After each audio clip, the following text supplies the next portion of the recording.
नमस्कार मित्रों, मैं आपका ज्योतिष मित्र विजय तिवारी फिर आपके समक्ष एक नया वीडियो प्रस्तुत कर रहा हूं। मित्रों, आप सबको विदित है कि इस बार 26 सितंबर 2022 को शारदीय नवरात्रि प्रारंभ होने जा रहे हैं। मैं आज के इस वीडियो में आपको माँ दुर्गा के नव रूपों के बारे में जानकारी प्रदान करूंगा तथा आगे आने वाले वीडियोस में मैं नव दुर्गा के सभी रूपों का विस्तृत रूप से आपको ज्ञान प्रदान करूंगा।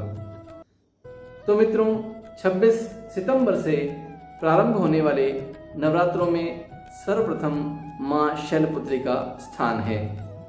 तो आइए सर्वप्रथम मैं माँ शैलपुत्री के बारे में कुछ आपको ज्ञानवर्धक बातें सुनाऊं। तत्पश्चात नवरात्रि में कलश स्थापना, पूजन का मुहूर्त सारे विस्तृत से मैं आपको ज्ञान प्रदान करूंगा। मित्रों, शैलपुत्री माँ को प्रसन्न करने के लिए शारदीय नवरात्रों में यदि प्रातःकाल उठकर माँ का पूजन किया जाए और ऐं ह्रीं क्लीं चामुंडे विचे या ओम ऐं ह्रीं क्लीं शैलपुत्री नमः का उच्चारण करने से माँ अति प्रसन्न होती है। प्रातः उठकर सुबह 108 बार माँ के इस मंत्र का जाप करें। तत्पश्चात आपको कुछ ही समय में परमात्मा के आशीर्वाद स्वरूप कुछ न कुछ लाभ प्राप्त होगा। माँ शैलपुत्री की कहानी यदि हम सूक्ष्म रूप में जानें तो भगवान शिव की अर्धांगिनी माँ पार्वती का जब उनके पिता ने जिस समय विवाह के पश्चात एक समय यज्ञ का आयोजन किया, यज्ञ के आयोजन के समय भगवान शिव को आमंत्रित न करने के पश्चात भी माँ पार्वती ने जाने की जिद करी कि मेरे पिता के यहाँ पर यज्ञ है तो मुझे अवश्य जाना चाहिए। भगवान शिव ने उन्हें पहले तो मना किया, लेकिन स्त्री हट के कारण भगवान शिव ने भी कहा कि ठीक है, तुम जाकर आ जाओ, लेकिन मैं वहाँ पर नहीं जाऊँगा। जब माँ पार्वती वहाँ गई तो उन्होंने देखा वहाँ पर भगवान शिव का आसन भी नहीं है और सभी देवी देवताओं को आसन प्रदान किया गया है। भगवान शिव का उपहास किया गया तो माँ पार्वती को बहुत अधिक क्रोध आया और जब भोज्य सामग्री या हवन की संविधा का भी जो हिस्सा है, हवन का हिस्सा है, वो भी भगवान शिव को प्रदान नहीं किया गया। माँ सती रुष्ट हो गई और माँ सती जो है अपने आप को योगाग्नि से भस्म कर लिया। योगाग्नि से भस्म करने के पश्चात जब भगवान शिव को इस बात का पता लगा तो भगवान शिव ने अपने गणों को वहां पर यज्ञ विध्वंस करने के लिए भेजा और भगवान शिव स्वयं माँ सती के शरीर को लेकर चारों दिशाओं में, पूरे संसार में जो है उनका शरीर लेकर दौड़ पड़े। शरीर लेकर दौड़ने के पश्चात उनके शरीर के छोटे छोटे हिस्से हो गए भगवान विष्णु के आशीर्वाद से और वह 52 स्थानों पर अलग अलग रूप में जाकर गिरे। वहां पर माँ के शक्तिपीठों की स्थापना हो गई।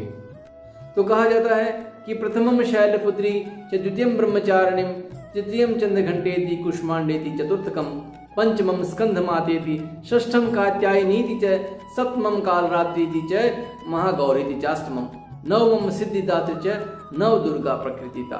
यानी माँ दुर्गा के 9 स्वरूपों का विख्यान किया गया है। और तत्पश्चात जब माँ सती का शरीर जो है 52 स्थानों पर गिरने के पश्चात अगले जन्म में हिमालय राज की पुत्री और मैना देवी की पुत्री के रूप में माँ शैलपुत्री के रूप में माँ ने जन्म लिया। माँ दुर्गा का शैलपुत्री का जन्म हुआ। तत्पश्चात भगवान शिव के साथ उनका विवाह हुआ तो शैलपुत्री के रूप में उन्हें जाना गया। सभी प्रकार की सिद्धियां और सभी प्रकार से धन धान्य से परिपूर्णता प्राप्त करने के लिए माँ शैलपुत्री का पूजन करना चाहिए। तो मित्रों, आइए अब हम जानते हैं कि इस बार शारदीय नवरात्रि किस दिन से प्रारंभ हो रहे हैं और उसमें कलश स्थापना का किस प्रकार से मुहूर्त रहेगा। शारदीय नवरात्रि 2022 में 26 सितंबर प्रातःकाल से ही प्रारंभ हो रहे हैं और प्रातःकाल यानी कि 25 सितंबर को रात्रि 3 कुछ मिनट पर जो है वो अमावस्या समाप्त हो जाएगी और तत्पश्चात जो है प्रतिपदा प्रारंभ हो जाएगी। उस प्रतिपदा का जो है वो शुभ मुहूर्त यानी कलश स्थापना का शुभ मुहूर्त प्रातःकाल 6:15 से लेकर 7:52 तक रहेगा पहला मुहूर्त, और दूसरा श्रेष्ठ मुहूर्त जो है वो अभिजित मुहूर्त कहलाएगा। वह अभिजित मुहूर्त सुबह 11:48 से लेकर 12:36 तक रहेगा। अभिजित मुहूर्त मित्रों 48 मिनट का रहता है, तो इस अभिजित मुहूर्त में भी भगवान का, माता का स्थापना और भगवान सभी पंचदेवों की पूजन की जा सकती है और कलश की स्थापना की जा सकती है। अब मैं आपको बताना चाहूँगा कि कलश की स्थापना किस प्रकार से की जाए और भगवान का पूजन किस प्रकार से किया जाए। कलश स्थापना के लिए हमें जो उपयुक्त सामग्री है, यानी जो हम उगाते हैं वो स्वच्छ मिट्टी, साफ मिट्टी होनी चाहिए, और एक मिट्टी का कलश होना चाहिए, और एक मिट्टी का छोटा सा कुंड भी होना चाहिए। कुंड के अंदर जो है थोड़ी मिट्टी डाल ली जाए, साफ और स्वच्छ। साथ में जौ को पहले दिन जो है साफ कर लिया जाए, और जौ को नवरात्रि के जिस दिन कलश पूजन करते हैं, जिस दिन पूजन करेंगे उस दिन जो है पहले गणेश भगवान का पूजन करके और सभी पंचदेवों का पूजन करके षोडशोपचार से, पंचोपचार से, ये दशोपचार से किया जाए, यानी कि पुष्प, अक्षत, धूपम, दीपम, नैवेद्यम, आचमनियम, तांबूलम यानी पान आदि चढ़ाकर जो है भगवान का पूजन किया जाए। सर्वप्रथम गणेश पूजन के पश्चात जो है माँ दुर्गा के और पंचदेव का पूजन करना चाहिए। उस पंचदेव के पूजन के अंदर ही माँ दुर्गा के कलश की स्थापना करनी चाहिए।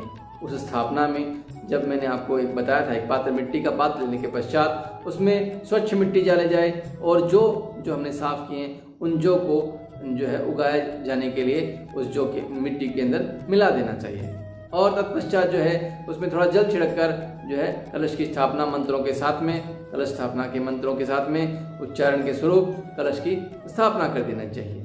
उस कलश के अंदर भीतर उसमें सुपारी और अक्षत, थोड़ी सी दूर्वा, पुष्प और सिक्का, पैसे का जो सिक्का है 1 रुपया 2 रुपया का सिक्का जो है वो भी डालना चाहिए, वह अत्यधिक शुभ रहता है। उस सिक्के को पश्चात जब नवरात्रि में समापन किया जाए, उस सिक्के को अपनी तिजोरी या धन धान्य का जहाँ स्थान रखा जाए वहाँ पर स्थापित किया जाता है। इससे हमें धन धान्य की परिपूर्णता प्राप्त होती है। तत्पश्चात उस कलश को जल से भर दिया जाए, और जल से भरने के पश्चात उसके ऊपर या तो ढक्कन लगाकर नारियल को लाल वस्त्र में लपेट कर रख देना चाहिए, या आम के पत्ते या अशोक के पत्ते लगाकर उस नारियल के ऊपर कलावा और तिलक करके उस नारियल को सीधा जो है वो उसके ऊपर रख देना चाहिए। तत्पश्चात माँ दुर्गा सप्तशती से पूजन करना चाहिए। किलक स्तोत्र, अर्गला स्तोत्र और अन्य जितने भी स्तोत्र हैं माँ दुर्गा के वो करने चाहिए, और साथ ही दुर्गा सप्तशती का पाठ भी करना चाहिए। 9 दिन लगातार दुर्गा सप्तशती का पाठ, और माँ दुर्गे के आशीर्वाद से उनके घर में परिपूर्णता आती है, समृद्धि आती है, सारे रुके हुए काम दूर हो जाते हैं, सारे कष्ट दूर हो जाते हैं, धन धान्य की प्राप्ति होती है, संतान आदि में भी लाभ मिलता है, और जो भी कोई कष्ट संसार में है भौतिक और आध्यात्मिक सभी प्रकार से उन्हें समृद्धि मिलती है। तो अब मित्रों मैं आपको बताना चाहूँगा कि भगवती पुराण में किस प्रकार से प्रसंग है कि इस बार शारदीय नवरात्र में माँ किस प्रकार से आएगी। तो अलग अलग वार में जब किसी वार को माँ घोड़े पर सवार होकर आती है, किसी बार को माँ सिंह पर सवार होकर आती है, किसी बार को माँ नाव में सवार होकर आती है, लेकिन इस बार मित्रों हाथी के ऊपर सवार होकर आएगी, क्योंकि सोमवार से प्रारंभ होने वाले नवरात्रे में, शारदीय नवरात्रे में माँ हाथी पर सवार होकर आती है। और हाथी पर सवार होने से पूरे साल भर का अंदाजा लगाया जाता है कि हमारा ये वर्ष किस प्रकार से रहेगा, और माँ का आशीर्वाद हमारे पूरी भारत भूमि पे ही नहीं अभी तो पूरे संसार पर कैसा रहेगा। इस हाथी की सवारी करने के साथ ही ऐसा माना जाता है कि हाथी पर सवार होकर जब माँ आती है तो धन धान्य की पूर्ति होती है, वर्षा की आपूर्ति होती है, और सभी स्थानों पर परिपूर्णता से और सभी सद्भाव से और संस्कृति को अच्छा ज्ञान प्राप्त होता है और आशीर्वाद प्राप्त होता है। तो मित्रों इस बार 26 सितंबर से हमारे नवरात्रि प्रारंभ हो रहे हैं, और 4 अक्टूबर को नवमी के साथ समापन होंगे, और विजयदशमी का जो पर्व है वो 5 अक्टूबर को रहेगा। जो भी भक्तजन इन पूजन पाठ आदि से अपना जीवन में लाभ कमाना चाहते हैं, अपने घर को संपन्न करना चाहते हैं, अपनी बाधाओं को दूर करना चाहते हैं, तो माता रानी का पूजन समय से किया जाए, कलश की स्थापना किया जाए, और 9 दिन व्रत रखकर एक समय भोजन करके या फलाहार पर रहकर अपने जीवन को सफल और कृतार्थ करें। माँ का आशीर्वाद, नव दुर्गा का आशीर्वाद प्राप्त करें, और घर में जो है अखंड दीपक जलाया जाए तो भी बहुत अधिक शुभ होता है।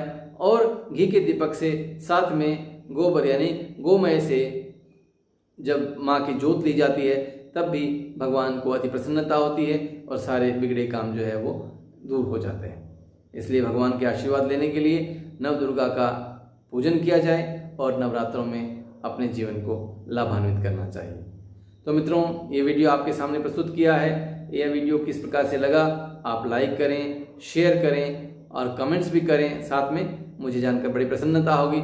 साथ ही किस प्रकार से आप जो अभी तक यदि आपने सब्सक्राइब नहीं किया है तो चैनल को प्लीज़ सब्सक्राइब कीजिए और बेल आइकन को भी साथ में दबा दीजिए, जिससे कि मेरे द्वारा नवरात्रों में नहीं अपितु जितने भी वीडियो प्रस्तुत किए जाते हैं सबसे पहले आपके पास नोटिफिकेशन आ जाएगा। तो मैं आपके सहयोग की अपेक्षा में।